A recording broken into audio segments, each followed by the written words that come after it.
ఇవాళ ఉత్తమ్ కుమార్ రెడ్డి గారు మంత్రి కాగానే ఇక్కడ అధికారుల కొమ్ములు వచ్చినాయి, ముఖ్యంగా పోలీసు వాళ్ళకి కొమ్ములు వచ్చినాయి.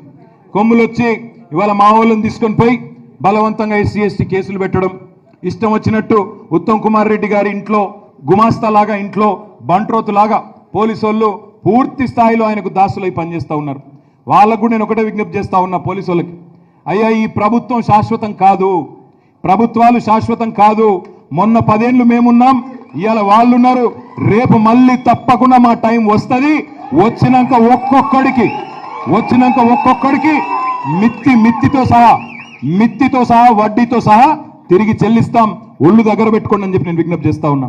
ఎందుకంటే ఇక్కడ ఉన్న వాళ్ళల్లో పెద్ద పెద్ద ఉత్తమ్ కుమార్ రెడ్డి లాగా 6 అడుగుల మనుషులు లేకపోవచ్చు, కానీ గుండె నిండా ధైర్యం ఉన్న వాళ్ళు ఉన్నారు. పోయింది అధికారమే, పోరాడే దమ్ము కాదు, పోరాడే తత్వం ఇంకా ఉంది, పోరాడే దమ్ము ఇంకా ఉంది. తప్పకుండా ఉత్తమ్ కుమార్ రెడ్డి అయినా ఇంకెవరైనా వాళ్ళని తప్పకుండా ఎదుర్కొంటాం.